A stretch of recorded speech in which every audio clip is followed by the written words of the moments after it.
hallo almal. Môre maat. Sis. Jy weet ek praat nie baie oor myself. In vergelijking met wie? In vergelijking met jou. My! Jy oordryf. Ek praat nooit oor myself nie. Sjoe. Praat van oordryf. Nooit is 'n baie lang tyd. OK dan, ek praat nie baie oor myself nie. Jy sê jy's die slimste in die klas. Marcus! En dat jy die mooiste hare het. Man, wat wil jy nou eintlik sê? Ek probeer net sê, jy praat meer van jouself as wat ek. Ek dink nie so nie, maar as dit so is, so what? Op hierdie gesprek gaan nêrens. Nou waar moet dit gaan, Attie?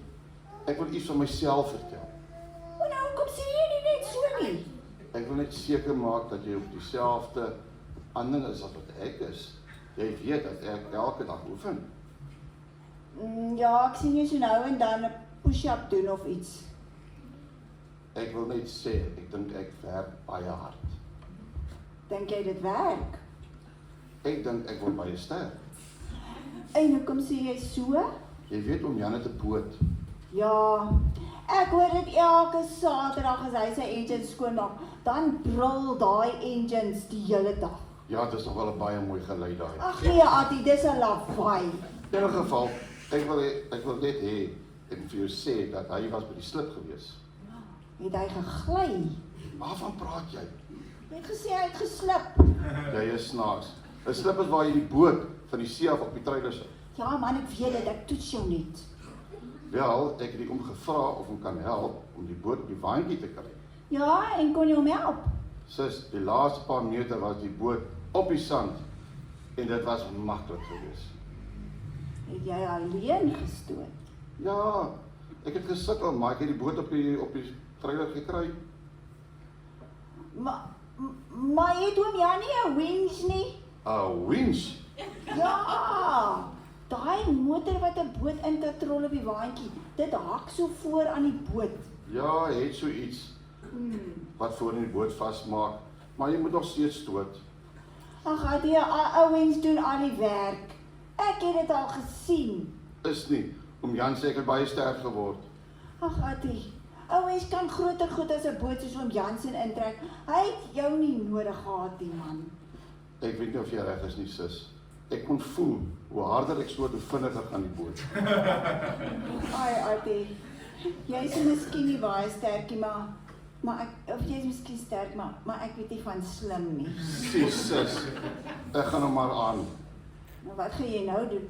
Ek gaan maar verder push-ups doen. Goed so. Bye. Goed, ons het nog nooit, het ons 'n deel 2 gehad van 'n kinderstorie. Ons is by deel 2 van die Gibeoniete. OK, so maak gou julle Bybels oop, dan gaan ons dit saam lees. Josua 10. Gibeoniete deel 2. Na na na na. Goed. Lekker.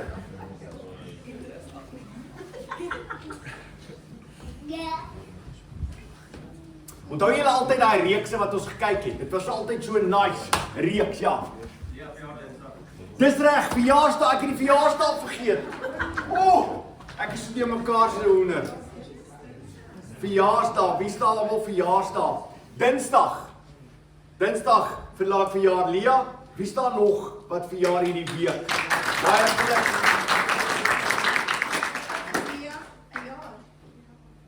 Lia se jaar. Nee, sy kan nie nog 2 jaar wees nie. Ja, net eers 'n jaar. Sy lyk baie mooi, hoor? Met die missie en alles. Beautiful. Lia, pragtig, pragtig. Beautiful. Goed. James is Woensdag. Fantasties. James is Woensdag. Julle betaal my nie as ek vakansie gaan nie. Is dit al wat ons het? James is seker 2, nie? Gabriel, is jy nie huweliksdag vandag nie? Ja. Julle huweliksdag? Ja. Goed, Vrydag. Dankie dat jy my wat ek doen vir mense. Goed, hoor hierso is dit ons alles. Enigiets anderste. Namens die feeskomitee. Goed, wonderlik. Alright. Josua 10. Josua 10.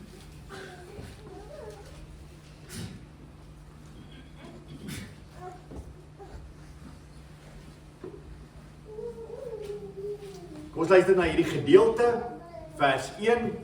Toe Adoni-Sedek, die koning van Jerusalem, hoor dat Josua Ai ingeneem en dit met die bandvloek getref het, dat hy met Ai en sy koning gedoen het, was hy met Jericho en sy koning gedoen het, en dat die inwoners van Gibeon met Israel vrede gesluit het, en tussen hulle was, het hy vreesbevange geword. Wat het Gibeon gedoen? Hulle het vrede gesluit met Israel. Nou is hierdie koning is bang dat dit plaasgevind het. Dan, Gibeon was immers 'n groot stad, soos een van die koningsstede. Ja, dit was groter as Ai, en al sy manne was helde. Adoni-Sedek, die koning van Jerusalem, stuur toe 'n boodskap na Hoham, die koning van Hebron, na Piram, die koning van Jarmut, na Jafia, die koning van Lagis, en na Deber, die koning van Eglon, met die woorde. Nou, al daai name wil ek hier na die diens by jou ken. Goed, dan vers 4. Trek op na my toe en help my dat ons Gibeon aanval, want hulle het met Josua en die Israeliete vrede gesluit. Nou gaan hulle met hulle oorlog voer. Hulle is kwaad vir die Gibeoniete, omdat hulle vrede met Israel gesluit het. Dan stuur die boodskap, die Gibeoniete stuur 'n boodskap na Josua toe sê, die manne gaan ons inval, kom help asseblief. En hulle gaan dan, Josua gaan dan om vir die Gibeoniete te help, vers 10. Die Here het hulle verward, laat raak voor Israel, en Josua het hulle groot nederlaag toegedien by Gibeon. Hy het hulle agtervolg in die rigting van die opdraande by Bet Goron, en hulle afgemaai tot by Aseka en Makeda. Terwyl hulle opvlug was voor Israel, teen die afdraand het Bet Goron, het die Here groot klippe uit die hemel op hulle gewerp, tot by Aseka, sodat gesterf het, die wat deur die haalstene gesterf het, was meer as die wat deur die Israeliete met die swaard doodgemaak is. Ons gaan nou verder lees 'n bietjie later, maar kom ons kyk eers tot dusver wat ons hier gehoor het. Gibeon deel 2. Wie wat is interessant vir my? Israel se vyande word nou Gibeon se vyande. Julle het dit gesien. Israel, die konings wat kwaad was vir Israel, wie raak hulle nou mee vyande? Ook die Gibeoniete, want die Gibeoniete het met hulle vrede gemaak, Ok, dan, jy kan nie met Israel gekoppel word en nie dink dat die ander volke gaan niks daaraan sê nie. Ok, die oomblik as jy vir Israel is jy teen die ander volke. So die oomblik as jy staan by Israel, staan jy teen die res.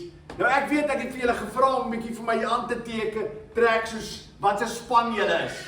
Alright, wie het almal soos iemand aangetrek soos 'n span? Jy, wat 'n span verteenwoordig jy? Red Bull gives you wings. Goed, hier is ons nog ene. Ook vir Red Bull. Dis hy, so daar's 2 Red Bull en langsaan is jy dame, wat is jy? Jy's 'n springbok. Pragtig. Kan ons sien? Springbok undercover. Dis hoe baie Christene lewe. Undercover. Jy moet duidelik wys die span waarvoor jy is. Daar's hy, Springbokke. Goed, wonderlik. En julle, wat's jy? Stormers. DHL. Daar's hy, Stormers. Pragtig. Was dit bietjie koud vir Stormers vanmôre geweest. Onthou die Stormers speel altyd in koue weer. So. Ja, wie's nog? Is daar nog iemand? Wat het? Dan nog nie. Hier voor het ons 'n ballerina. Sy skree vir die ballerina span. Baie welkom, dame. More girl power. Goed. Wie nog? Lia, wat het jy? Springbok. Yesterday. Okay. Springbokke. Goed. Nou wat interessant is, nie? Dis wat gebeur as jy vir 'n span speel, is jy altyd teen iemand anders. So ek gaan nou vir julle 'n prent wys van hoe lyk dit as jy 'n bietjie anders as die res van die mense lyk. Ek wil net eers die volgende vir ons wys. Hier's 2 manne. Wie kan nie vertel vir my wie's daai 2 manne sonder dat 'n groot persoon jou help? Kain en Abel. Ja, Kain en Abel. En hulle 2 van mekaar baie gehou. Soos jy en jou broer. Julle lief vir mekaar. Soms beklei julle, ja. Stry oor iets, maar die meerderheid van tye like julle mekaar baie. Goed, wonderlik julle 2. Goed. Hulle 2 het nie van mekaar gehou nie en ek wil hê jy moet gou in die Bybel gaan kyk. Wat was die rede daarvoor? Ons kry dit in 1 Johannes. Waar is 1 Johannes in die Bybel? Amper heel agter, nee. 1 Johannes 3 vers 12 tot 13. Kom ons kyk wie kry dit eerste, dan lees jy dit vir ons. Het jy dit, Henry? Nee, maar ek gaan check dat ek Jy die app. ja, dis wel leer. Goed, hierso. Ons gaan een van die broers gaan ons vra om te lees. Nie soos Kain, wat uit die bose van was en sy broer vermoor het net. En waarom het hy hom vermoor? Omdat sy dade sleg was en die van sy broer regverdig. Alright. So, hoekom het hy hom gehaat? Wat was die rede daarvoor gewees? Nie soos Kain, wat hy die bose was en sy broer vermoor het nie. En waarom het hy hom vermoor? Omdat sy dade sleg was.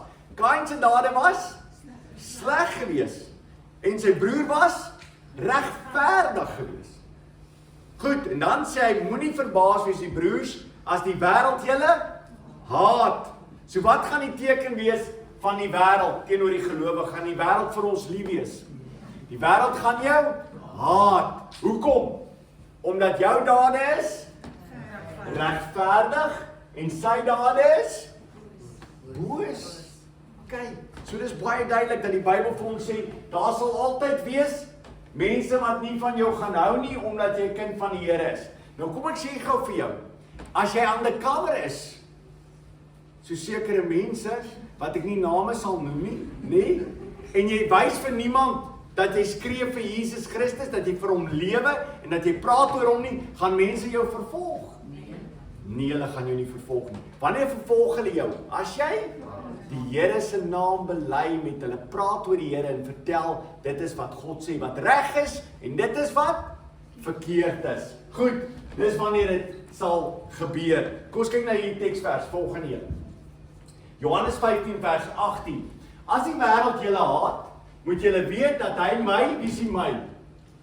Jesus voor julle gehaat het. As julle van die wêreld was, sou die wêreld julle as sy eie lief hê. Omdat julle egter nie van die wêreld is nie, maar ek julle uit die wêreld uitgekies het, juis daarom haat die wêreld julle. Ja, so die wêreld haat ons. Soos wie haat hulle? Soos vir Christus. Okay, soos vir Christus. En as ons aan die Here se span is, as ons deel ons van die Here se span, sal die wêreld ons haat. Alraai, kom ons kyk na die volgende teksvers. Egbreekers, Jakobus 4 vers 4, egbreeksters. Weet julle nie dat vriendskap met die wêreld vyandskap teen God beteken? So as jy vriende met die wêreld wil wees, is jy 'n So wat gebeur?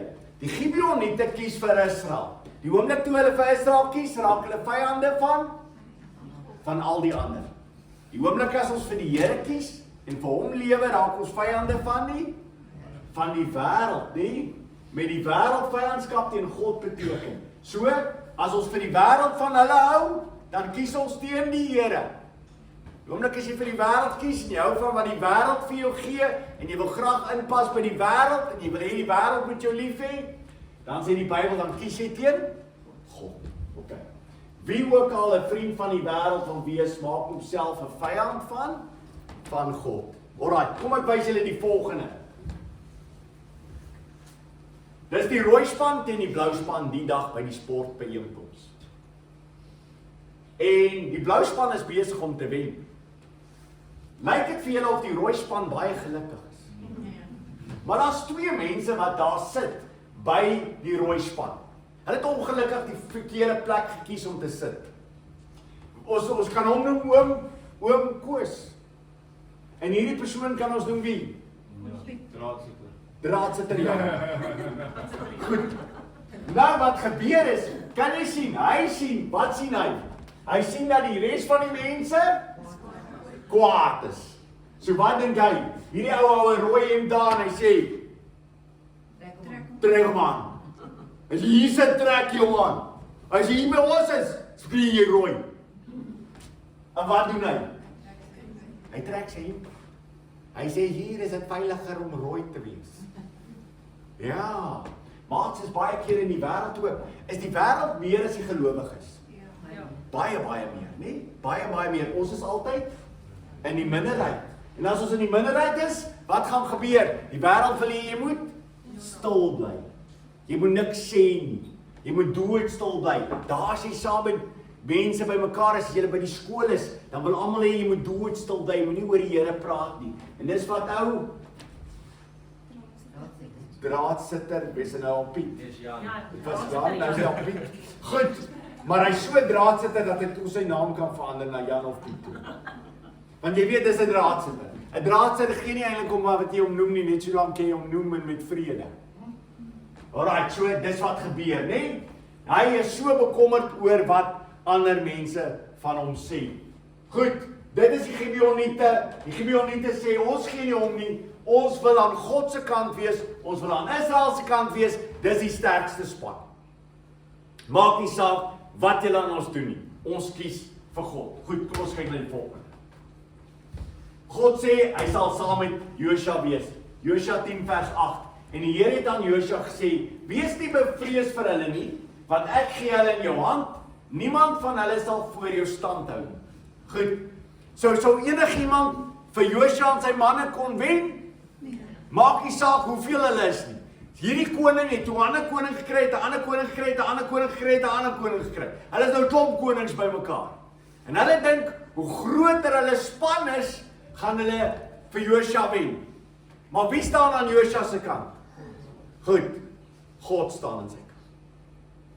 Die wêreld kan teen my wees, as God aan my kant is, wie kan? Teen my wees, nee, ongelooflik. Kom ons kyk na daai teksvers, Romeine 8 vers 31. Wat sal ons dan van hierdie dinge sê? As God vir ons is, wie kan teen ons wees? As die Here met ons is ons in die wenspan, die sterkste span. Alright, hier in hierdie wêreld kan mense ons sleg sê. Hier in die wêreld kan dit lyk of ons verloor, maar die Here is aan ons kant en ons is meer as oorwinnaars. Ons wen, saam met hom. Goed, kom ons kyk na die volgende wat dan gebeur. Nou stuur die Here, terwyl hulle oorlog maak, stuur die Here pla. Okay. Nou wil ek gou by julle hoor. Onthou julle daar was op 'n ander plek gewees waar die Here haal gestuur het. In Egipte. Okay. Wie kan vir my sê wat se plaag was dit, die nommer?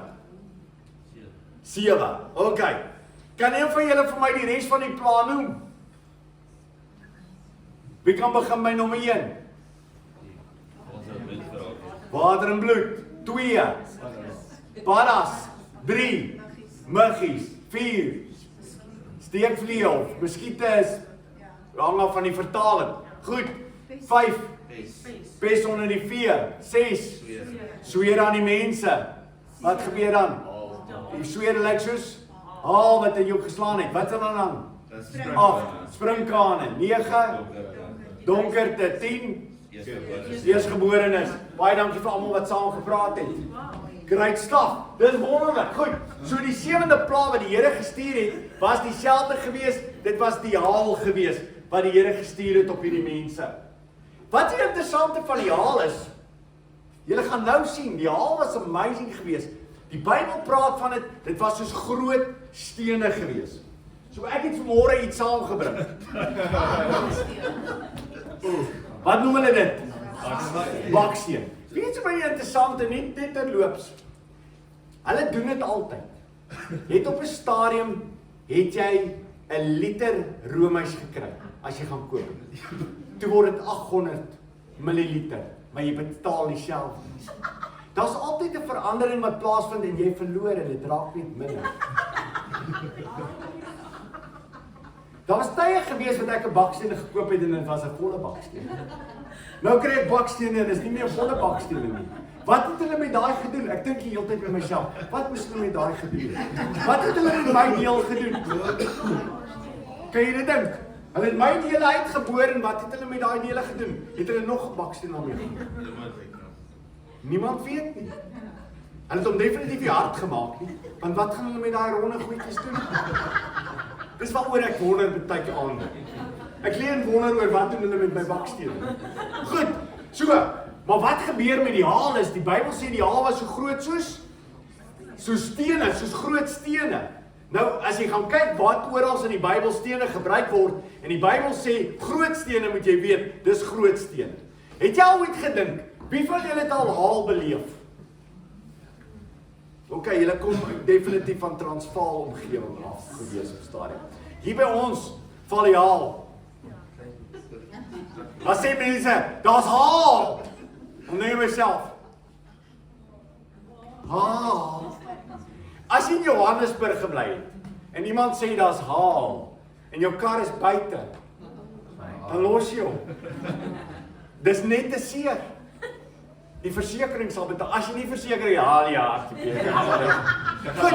Dan haal jy vanaf. Alright, so, het jy al ooit by jouself gedink, wat sou gebeur het, as daar ewe skielik, terwyl jy oorlog doen, en jy veg teen mense, en dan val sulke haal uit die lug uit.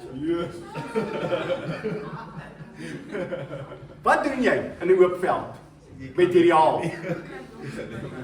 Jy staan agter jou baadjie.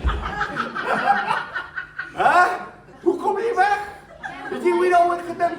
Wat dink jy Pieter? Dis verskriklik groot. En dis wat gebeur het, nê? Nou, mense as jy teen die Here is, dis nie goed nie. Dis nie goed nie. Ek weet nie wat hulle gedoen het in die show. Al wat ons weet is, die Bybel vertel vir ons wat gebeur het. Kom ons kyk na die volgende een. Daar het ek die haalstene gekry, soos dat jy kan sien hulle lyk soos bakstene. Die haalstene maak meer mense dood as die swaard. Dis interessant is dit. Die haal maak meer mense dood as die swaard. Waarom dink jy is dit? Waarom dink jy is dit? En ek het nog gedeelte wil ek gou weer, wat ons al deur gegaan het, wat ek weer met julle wil deel. Kom ons kyk na die volgende een. Gideon en die 300 man. God wil hê almal moet weet, dit is hy wat dit gedoen het. Okay? So hy laat die manne vermeerder. Hulle begin met 32,000. En dan val hulle af na 10,000. En dan sê die Here vir hulle, julle is nog steeds te veel. Nog. Kom ons kyk na die volgende een. Rigters 7 vers 2. Toe sê die Here vir Gideon, die manskappe by jou is te veel vir my om die Midianiete in hulle hand te gee. Dis vir my so amazing, hè? Dat die Here vir jou sê, hey, jou weermag is te groot. Kan jy dit dink? Dat die Here sê, jou weermag is te groot. Die manskappe by jou is te veel vir my om die Midianiete in hulle hand te gee. Anders kan Israel hom teen my beroem deur te sê, my eie hand het my verlos. Wat wil die Here hê, moet hy nooit iemand kan sê? Dit was ek. Dit was ek. Die Here wil altyd hê, mense moet sê, dit kon alleenlik gewees het, dat die Here dit gedoen het. Ok, kom ons kyk na die volgende. Hoe lyk Samson? Ek het al baie keer gewonder hoe lyk Samson. Het jy van julle al gedink hoe lyk Samson? Hoe lyk Samson? Wat se tipe bou het Samson? Onthou daar was nie 'n Virgin Active nie. En daar was ook die steroids.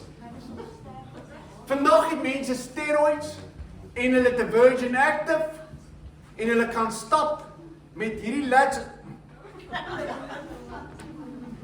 Ek het nooit so nodig gehad om te loop. Ek kan nie verstaan dat mense so wil doen nie. Waar is jou lads? Ek vra baie keer dat ek het al vir ouens as ek saam met op 'n stadium op die universiteit gegym het gesê, "Hoe gaan loop jy so?" Ek sê, "Ek kry nie meer arms." My arms is net te groot.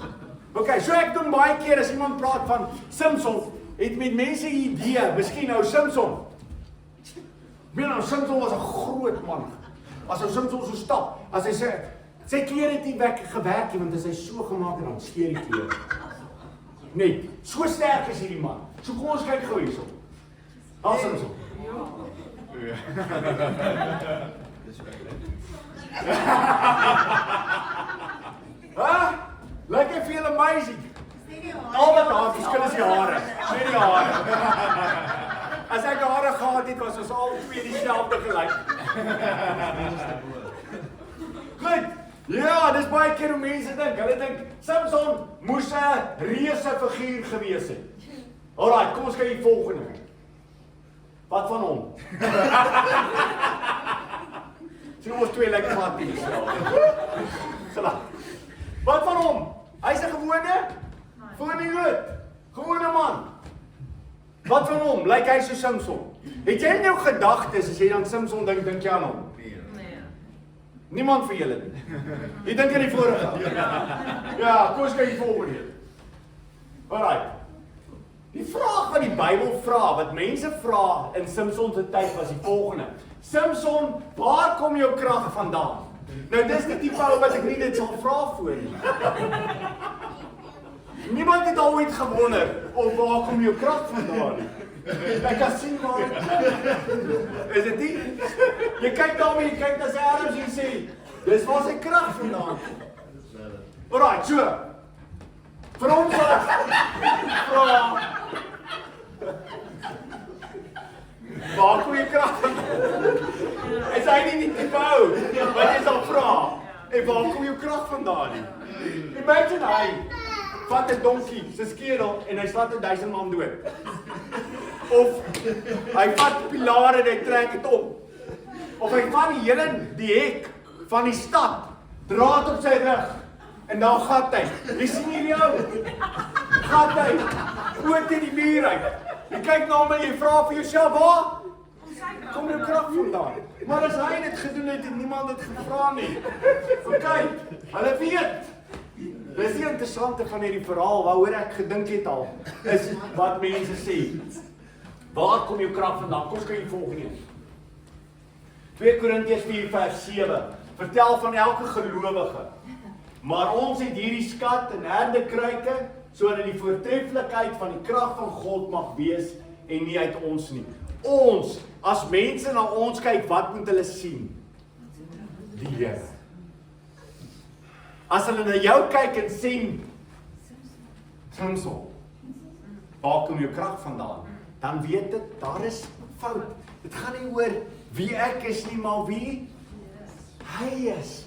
Ons wys vir mense, dit kan nie ons wees nie.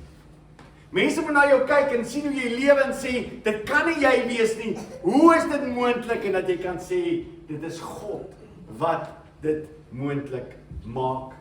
Kyk die volgende een. Jesaja 42 vers 8. Ek is die Here, dit is my naam, en my eer sal ek aan geen ander gee, of ek ook my lof aan die gesneede beelde nie. Psalm 115 vers 1. Nie aan ons, o Here, nie aan ons nie, maar aan U naam gee eer, om U goeie tierenheid, om U trou ontvul. Die Bybel sê, aan wie moet die eer toe kom? Aan die Here. As die Here aan jou toe kom in jou lewe, dan mis jy dit. As maats begin sê hoe wonderlik jy is, dan het jy dit gemis. Hulle moet sê hoe groot is die Here. Jou hele lewe, maats, moet vertel vir ander mense, dis die Here wat wonderlik is, dis die Here wat vir my sorg. Kom ons kyk die volgende. Josef gee vir God die eer, Genesis 41. Josef het die Farao geantwoord, dit berus nie by my nie, net God kan 'n gunstige antwoord gee vir die Farao, toe hy gedroom het. En hy sê, Josef, jy sal dit vir my kan doen. En hy sê, nee, is nie ek nie, dit is die Here sal dit kan doen. Goed, kom ons gaan aan. Nou wat gebeur in hierdie oorlog is baie interessant. Daar kom 'n stadium waar die res van die mag nou weer veg. En hulle veg teen Josua, en terwyl hulle besig is om te veg, is die son besig om onder te gaan. En Josua beveel dit, dat die son moet gaan stil staan. Die son moet stil staan. Ek wonder of ek die teks daar opgesit het, ek dink nie so nie. Ja, gaan net een terug weer, want ek weet nie, daai is, om een of ander rede is die nuutste een nie opgelaai. Goed, as ons gaan kyk gou terug na Josua, in Josua 10. Kom ons kyk gou na daai gedeelte, ek wil dit graag vir julle lees. Josua 10. Vers 12. Josua 10 vers 12. Dit was in die tyd dat Josua met die Here gepraat het. Die dag toe die Here die Amoriete aan die Israeliete oorgelewer het, het hy, terwyl Israel toe kyk, gesê: Son staan stil in Gibeon en maan in die vallei van Ayalon. En die son het stil gestaan en die maan het gaan staan totdat 'n nasie wraak geneem het op sy vyande. So wat doen hy? Wat gebeur is? Hy sê vir hom, hy moet stil staan. Hy staan dit nie geskryf in die boekrol van die opregte nie. Ons het nie dit nie. Ja, die son het gaan staan in die middel van die hemelruim en dit was ongeveer 'n volle dag, nie haastig om onder te gaan nie. Dis my mooi. Die son was nie haastig om onder te gaan. So die Here maak dat Josua sê die son staan stil en die son het stil gestaan. 'n Ongelooflike wonderwerk. OK, kom ons kyk die volgende een. Waar het die son teruggegaan? Wie se verhaal het die son teruggegaan? Hier die son stil gestaan, waar die son teruggaan? Hiskia, nee? Hiskia het die son teruggegaan. Kom ons kyk die volgende een wys dit. Daar's hy. Daar's koning Hiskia. Wie is die profeet wat by hom staan? Jesaja. OK, Jesaja. En Jesaja het vir hom gesê hy gaan gesond word en die Here gaan as teken wys dat hy gesond gaan word, dat die son gaan teruggaan. Want Hiskia sê dit is moeiliker vir die son om terug te gaan as om vorentoe te gaan. Hy het baie min geweet van wat dit gebeur, hè. OK, maar in ieder geval twee is ewe onmoontlik wat plaasvind. So, dis die verhaal van Hiskia waar die son dan ook terug beweeg het. Kom ons gaan na die volgende toe. Wat sal gebeur as die aarde stil staan? Want dis wat gebeur. Selfs in die Bybelse tyd praat hulle van die son kom op en die son gaan onder. Maar eintlik staan die son stil en die aarde beweeg. Dis interessant, baie mense sê vir my, ja Johan, die Bybel sê die son kom op en die son gaan onder. Sien jy, die Bybelmense het nie baie geweet nie. Hulle het gedink dis die son wat beweeg en nie die aarde nie. Dan sê ek, het jy die nuutste weerberig gelees? Die weerberig verklaar gisterand, sê daai oomie wat daar staan, sê hy, en môre sal die son opkom. Het jy gehoor? Hoekom sê hy nie, en môre sal die aarde ombeweeg tot hy by die plek is dat hy weer die son sien nie? OK, wie hoekom nie? Dis net moeilik om dit te sê. Hoeveel woorde moet ek gebruik? Ek sê die son kom op. Die aarde moet omgaan tot waar hy weer by daai plek kom dat hy weer die son sien. OK, en son ondergang. Die aarde loop verby totdat hy op 'n plek kom waar hy nie meer die son sien. OK, so. Dis baie makliker om te sê die son kom op en die son gaan onder. Verstaan julle hoe wetenskap werk? Dis baie interessant. Goed, maar my vraag is, wat sal gebeur as die aarde stil staan? Alright, goed, ek het 'n prentjie hierso wat ek probeer om alles verduidelik wat sal gebeur. Kom ons kyk na die prentjie. OK. Motors vlieg. Huise vlieg. Mense vlieg. Alles bevlieg na waarheen? Na die ooste. Hoekom? Die wysheid kom uit die ooste. Nee, hulle vlieg net oos omdat dit is die rigting waarin hulle sal beweeg omdat die aarde ewe skielik tot stilstand gekom het. Hulle vlieg teen 'n ongelooflike snelheid sal hulle beweeg. Daar sal superwinde, baie sterk winde sal ontstaan. Die oseane sal afskuif na die pole toe. So jy gaan net sien, die see gaan daar, moenie na die plek wees wat hulle moet skuif na die pole toe nie, anders gaan die water oor jou hardloop. Dis wat sal gebeur. So die hele see sal op beweeg en af beweeg na die pole toe. Het jy ooit dit gedink as dit gaan gebeur? Die aarde staan stil, hier gaan die see na die pole toe. Ongelooflik. So die oseane se reuse golwe sal oor die hele aarde gaan. As dit 'n lang tyd sal aanhou, dan sal natuurlik die hele aarde opbrand binne 'n paar dae en dan daardie nag is ook so koud word dat niemand kan lewe op die aarde. Dis maar net as die aarde gaan stil staan. Wat is amazing geweest, is dat God dit kan doen sonder dat enige van daai dinge plaasvind. Sien, kan jy verstaan hoe 'n wetenskaplike voor die Bybel staan en sê, dit maak nie sin. Kan jy dit verstaan? Ek meen as jy wetenskaplik is en jy weet wat al die kragte is wat uitoefen en jy ken nie my God nie. Kan jy verstaan dat hy sal sê hierdie is onmoontlik? Neem jy hom kwaadlik? Nee, ek neem hom nie kwaadlik nie, want ek ken nie my God nie. As jy nie my God ken nie, is dit onmoontlik. Dis die ongelooflike. Ons as kinders van die Here kyk daarna en sê, dis al 'n maklike ding vir die Here om te doen. Dink jy nie so nie? Dink jy nie is maklik vir die Here om net die son te laat stil staan? Aarde stil staan, son hierso. Is jy okay? Alles is presies dieselfde, mense gaan aan met hulle dag tot dat ek besluit, okay, aarde beweeg. Dis my God. Dis al goed is wat vir jou 'n bietjie moeilik is. As jy dink dit gaan 'n bietjie moeilik vir die Here wees om uit te werk. In jou eie lewe? Hè? Hoeveel keer in jou eie lewe staan jy voor iets en jy sê, ek weet daarom. Wie wat jou probleem? Jou God is? Baie klein. Nie my God nie. My God kan die hele aarde stilhou, die oseane stilhou, die winde stilhou, alles stilhou en Josua en sy manne kan veg. Maar God is 'n beheer. Ja, dit is ongelooflik. Ek weet van nog so 'n verhaal wat ek gou vir julle wil vertel. 'n Van amazing verhaal. Kom ons kyk oor hierdie hele ding van die onmoontlike. Die water in die wyn verander. Onthou julle toe Jesus die water in die wyn verander?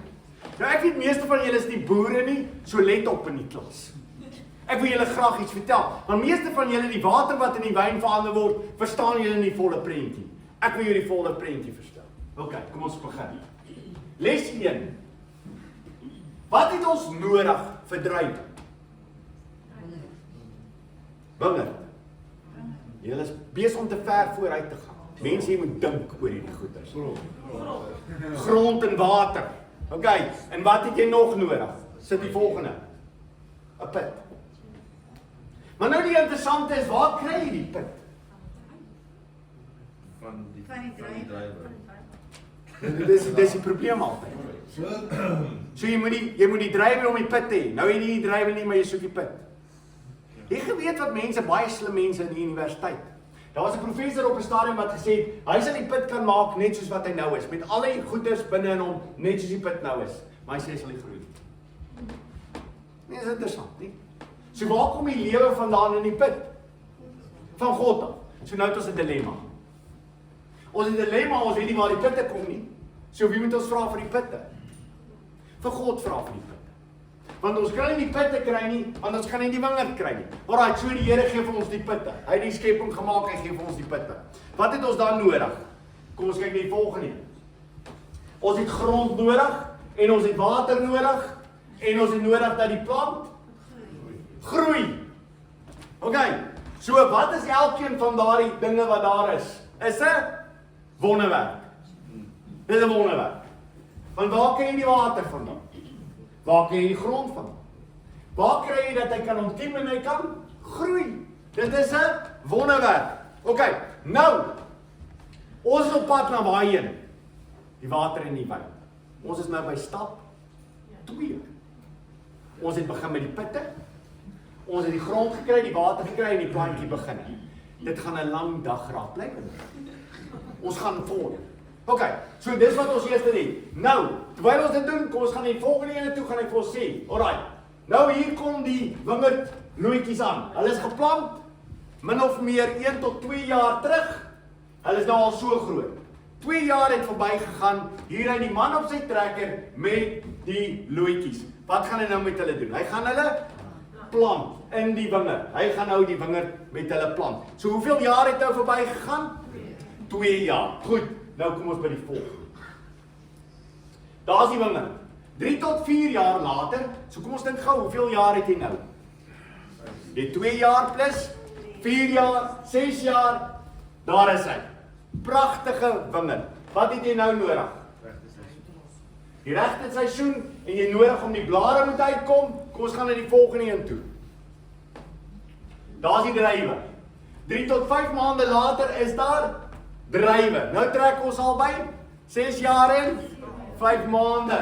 En daar is druiwe. Pragtige druiwe. Alraai, waarheen is ons op pad? Na wyn toe.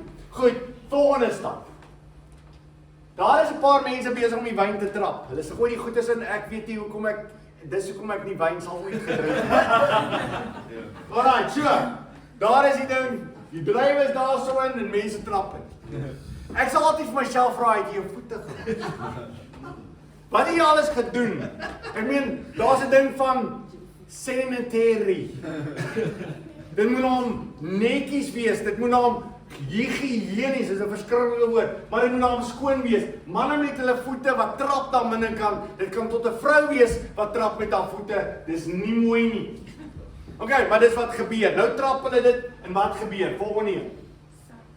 So kom die sap. 4 tot 6 weke later het ons daai sap en nou begin hierdie gaste borrel. So die Jode en baie van die antieke mense het nie die wyn baie lank laat gaan nie. Dis omtrent dit. Dit was omtrent so druiwesap. So dis wanneer hulle hom gedoen het en nou kom ons by die volgende dat Jesus wat het hy mee begin? Wat was daar gewees in die kanne? Water gewees. En hy het wat daarvan gemaak? Wyn. Wat moet ons nou met hierdie doen?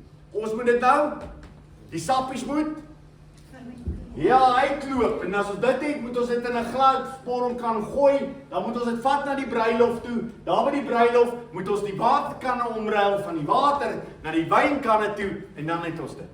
Maar God sê in Christus Jesus, hy vat die waterkanne en hy verander dit in een oomblik na. So, wat weet jy tot dusver van die wetenskap gehoor? Het die Here die wetenskap nodig wat jy ken? Nee, kan hy al hierdie prosesse skiep? Hy kan alles skiep, is dit nie? En nie wonderlik nie. Maar dis presies wat hy gedoen het in die Gibeoniete. Hy laat die son stil staan.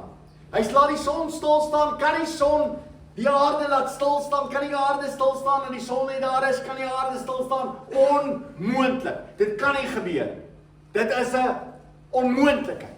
God sê, dit is moontlik, want ek is die een wat in beheer is van alles. Goed, so dis wat ons kyk. Kom ons kyk na die volgende, is 'n teksvers wat vir ons wys na dit wat sou gebeur het. Amos 9 vers 3 is 'n voorspelling. Dis 'n voorspelling wat sou gebeur het. Christus is die een wat die vervuller is van hierdie voorspelling. En op hierdie dag in Johannes 2 waar die water en die wyn verander het, sien ons dit ook plaasvind. Amos 9 vers 13, lees saam met my. Kyk, die dag kom, spreek die Here, dat die ploer die maaier inhaal en die druiwetrapper die saadsaaier en dat die berge van mos sal drup en al die hemels daarvan oorvloei sal wees. So wat sal die Here doen? Het jy al ooit gesien dat die ploer die maaier inhaal? Vandag het hulle een van hierdie groot stroopers, die ouens ry daar aan die stroper. Hulle tot dit op satelliet en hulle hoef omtrent nie meer te bestuur nie. En hier is hulle besig om te oes. Het wie van julle dit al gesien? Julle gaan dit binnekort weer sien. Dan sien julle. Nou die Bybel vertel vir ons, die ou wat ploeg, hy gooi die saadjies af. Hier uit die trek. Daar's die ploeg, hy skaar. Agter van die pypies. Toep toep toep toep toep. Die Bybel sê dat die ploer die maaier inhaal. Terwyl hy besig is om te ploeg, gaan hy so vinnig dat hy later aan verby die maaier is. So die goed is het klaar gegroei. Goed het klaar gegroei. Dis die tyd waarvan ons praat in Jesus Christus. En die druiwetrapper, die saadsaaier. So wat het ons op die eerste prentjie van Jesus wat die water in wyn verander? Wat was die eerste prentjie? Die saad. Wat was die laaste prentjie gewees? Die druiwe. En die Here sê ek gaan maak dat dit verander en dat die berge van die mos sal drup en al die hemels daarvan oorvloei sal wees. Jesus Christus kom en hy gee dit vir ons in ons lewens, nê? Hy veroorsaak dit in ons lewens, dat in ons lewens kom verander hy ons. Hy verander mense. Hy maak mense wat sondig is, maak hulle nuwe mense. Hy vergewe hulle sondes. Hulle word nuut gebore. Alles het Jesus Christus vir ons kom gee. So die Gibeoniete se verhaal vertel vir ons dat God die hele tyd betrokke is. Baksteen. Hy's betrokke. Hoekom 'n baksteen? Elke keer as jy nou by 'n huis verbystap en jy sien 'n baksteen, dan sê jy, wat het gebeur met die Gibeoniete, met die mense, hulle vyande? Hulle is getref met wat soos 'n steen gelyk het, miskien groter. Miskien was dit groter geweest en hulle het nie gate insien. Okay? Hulle was net baie groot geweest. Jy was in die oop veld geweest. Weet jy my wonderlik? Raai wat? Die Gibeoniete en die Israeliete het nie een haal hulle getref nie. Ek kan by myself dink. Dink by jouself jy's in 'n oorlog. En die volgende oomblik kom daar sulke haalstene. En dit val uit die hemel uit en jy's besig om teen jou vyande. En al wat jy nodig het is om te doen is net terug te staan. Niks tref jou nie. En jy staan terug en jy sien hoe hierdie vyande voor jou word verslaan. Verslaan. Is dit nie 'n beeld van hoe ons as Christene moet lewe nie? Dat ons moet besef, hey, die Here is met jou. As die Here dit nou wil stop dan sal hy. Want hy is groot. Dis die eerste wonderwerk. Wat's die tweede wonderwerk? Die son. Ja, as ons vir mekaar mooi sê, dan sien ons die aarde staan stil, want die son is altyd stil, nie? Die aarde staan stil. Wat behoort te gebeur is spoed en alles wat daarmee saamgaan. Maar God sê, ek doen die onmoontlike dat ek wil hê julle moet weet. Ek wil hê julle moet weet in julle lewens dat as ek met jou is, wie kan teen jou wees? Ek bid julle sal dit onthou. OK, Gibeoniete, deel 2.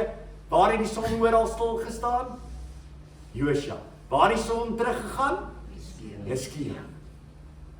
God doen net wonderlike dinge. Amen. Kom ons buig ons hoofde. Here, dit is vir ons so lekker om by mekaar te kan wees en ons luister na hierdie verhale en ons besef is waar. Here, ons is so baie keer in ons lewens is ons benoud. Ja, Here, ons is so bang. Vanmôre sê hy vir ons, ek is met julle. En ja, Here, u wil hê u moet geëer word, nie ons nie. So baie keer, Here, wil ons hê ons moet geëer word. Mense moet sê hoe wonderlik is ons. Maar u wil hê dat u vir ons gebruik wat maar ou potjies is, wat niks besonders is.